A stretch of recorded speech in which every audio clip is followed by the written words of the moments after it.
bacaan Injil hari ini, ada dua juga contoh kehidupan yang ditunjukkan melalui bacaan Injil hari ini. Yang pertama adalah Lazarus dan orang kaya. Lazarus hidup di dalam penderitaan, tubuhnya dipenuhi dengan borok.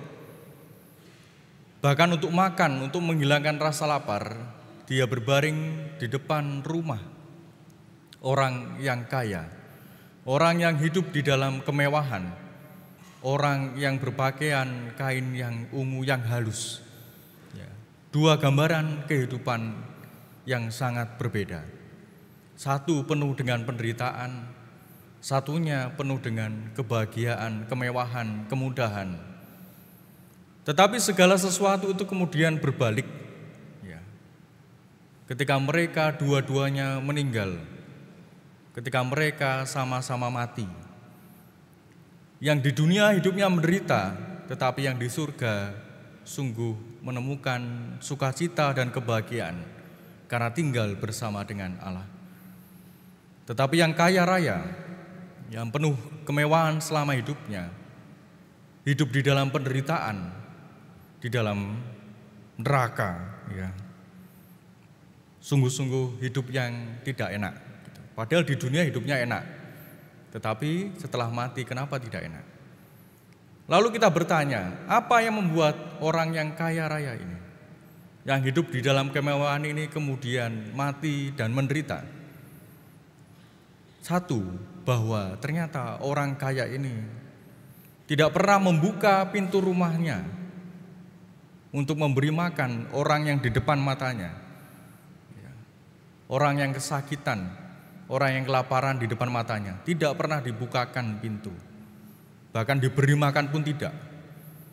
Jadi sungguh-sungguh menjadi orang yang sangat-sangat tidak peduli. Pintu rumahnya saja tidak dibuka, apalagi pintu hatinya. Sedangkan Lazarus yang hidupnya menderita, ada yang tahu artinya Lazarus itu apa ya? Arti nama Lazarus.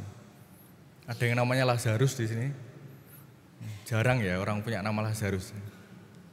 Yang sering ya Maria gitu ya. Tapi yang Lazarus ini artinya adalah Lazarus berarti Allah yang menolong. Maka kita bisa memahami bagaimana Lazarus sungguh-sungguh di dalam hidupnya senantiasa berserah, menantikan pertolongan dari Tuhan.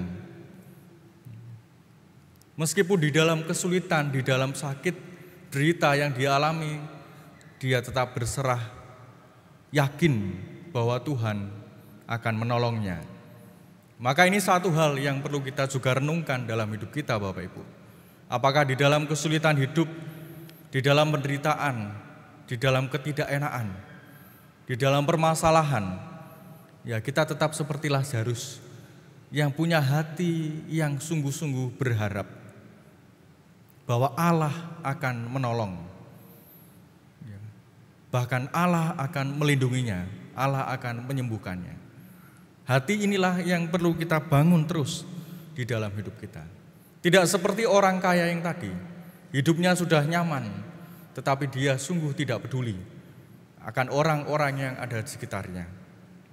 Maka di sini kita juga diajak sebenarnya bahwa kita semua dipanggil di dunia ini selama kita masih hidup untuk sungguh membuka mata kita, bukan hanya mata fisik kita, tetapi juga mata hati kita, bahwa di sekitar kita mungkin juga ada saudara-saudari kita yang membutuhkan pertolongan.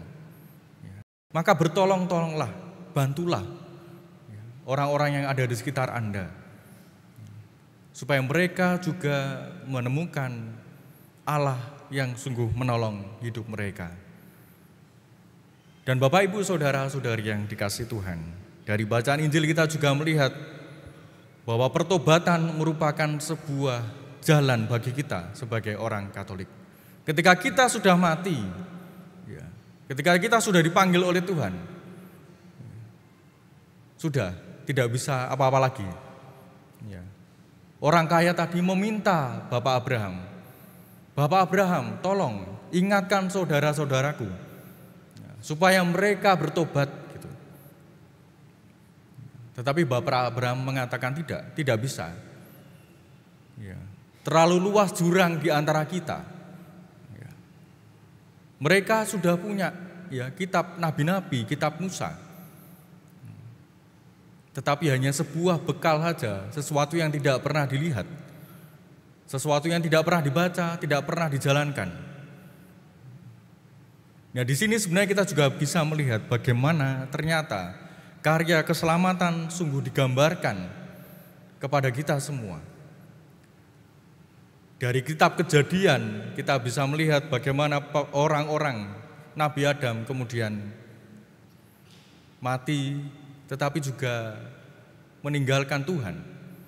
Melanggar perintah Tuhan, jatuh di dalam dosa. Ya. Padahal sudah diingatkan oleh Tuhan supaya tidak melanggar kehendak. Ketika Dia mengingatkan orang-orang di sana supaya sungguh-sungguh mempersiapkan diri, karena sebentar lagi Allah akan memanggil mereka. Tetapi mereka juga tidak peduli. Nabi Nuh tetap membuat bahtera, sehingga ketika banjir bandang datang, yang diselamatkan hanyalah mereka yang sungguh-sungguh mendengarkan perintah Tuhan. Maka Bapak Ibu Saudara-saudari yang dikasihi Tuhan, Allah sendiri hadir ke tengah-tengah dunia. Tuhan Yesus menunjukkan dirinya tinggal bersama-sama dengan kita. Melalui pengorbanannya, melalui cintanya, kita bisa melihat bahwa Dia sendiri ingin menjadi sabda yang hidup. Tidak melalui perantaraan para nabi, sudah tidak. Tetapi Allah sendiri yang menjadi manusia. Supaya manusia semakin sadar bahwa hidup di dunia ini hanyalah sebentar. Dan ada jalan keselamatan yang harus dicapai dengan pertobatan. Maka Bapak Ibu Saudara-saudari yang dikasihi Tuhan, sudah ada kitab suci, sudah ada Allah yang datang ke tengah-tengah kita. Tinggal bagaimana kita sungguh menanggapi akan rahmat panggilan kita sebagai orang-orang Katolik untuk sungguh-sungguh mau bertobat, mau berserah, mau terus yakin bahwa Allah akan senantiasa menolong kita. Kalau kita ingin menemukan kebahagiaan dan sukacita besar di surga, sungguh-sungguh ditentukan oleh hidup kita yang ada di dunia ini. Maka kalau kita masih memiliki banyak borok, banyak keberdosaan yang sering kita lakukan di dalam hidup kita, ya mari kita perbaiki, mari kita usahakan supaya sungguh hati kita senantiasa dibuka akan rahmat Tuhan, dibersihkan, sehingga ketika Tuhan memanggil, sungguh kita siap sedia dan sungguh kita memperoleh tempat terindah di dalam kerajaan Allah. Tinggal bahagia menemukan cinta dan juga senyuman bersama dengan para nabi, bersama dengan Bapak Abraham, dan terutama bersama dengan Allah. Berkat Tuhan menyertai kita sekalian. Amin.